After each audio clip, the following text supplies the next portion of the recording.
I was a voracious reader, and I was tired of reading books and pretending to be the boy that went on the fabulous adventure. I specifically went to the library and said, where are the books about girls and by girls? I missed that aisle. I want to read those books. I've read everything else. And one of the librarians was very helpful, and she sent me to the Harlequin romance section.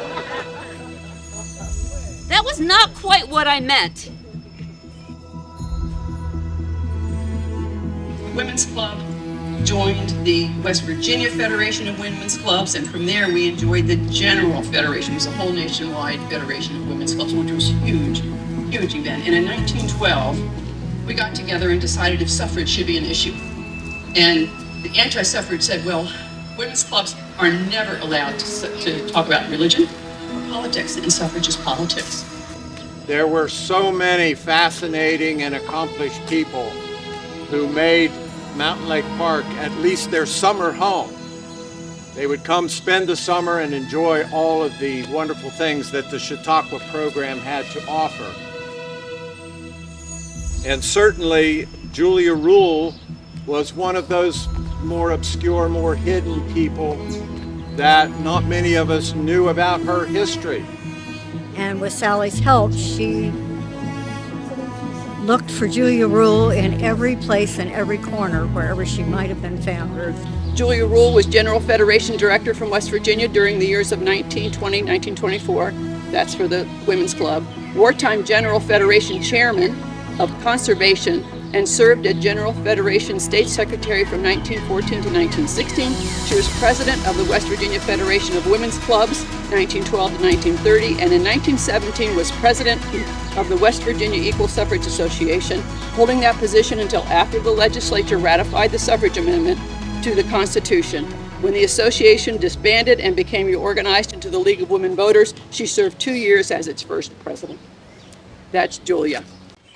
So, at that formative age, I didn't learn about the suffrage movement at large. I certainly didn't learn about the suffrage movement in Maryland. I heard nothing about the fabulous Julia Walker Ruhl, and that there were other prominent women speakers and educational programs for women at the Chautauqua at the turn of the century.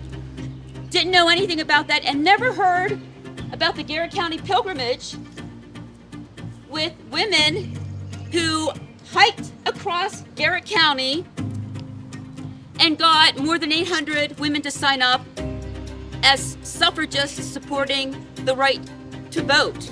I can't tell you how excited we are to finally be here. We've waited 2 years for this. We have a mission of adding her story to history to tell our story. And clearly the stories of the suffragists are a special part of that. This is for a letter from Doreen Pomeroy, who is the daughter of the man who started this foundation and who has funded this marker. And the thing that's different about the Pomeroy markers you're going to see is it's all about women. Congratulations from all of us at the William G. Pomeroy Foundation on the celebration of your National Votes for Women Trail historic marker. We send our greetings from Syracuse, New York, as you commemorate the life and legacy of suffrage leader Julia Walker Ruhl.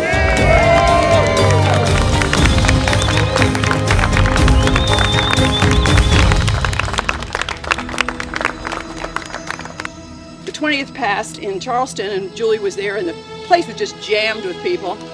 And when the vote came through and they passed, everybody pulled horns out of their clothing and blew horns. We have 10 markers across the state, including the one that's here, and they're highlighting those women. And additional markers have been installed in Frederick, Howard, Talbot, Carroll, Hartford, Montgomery, Baltimore County at Belcher College, and 2 in Baltimore City.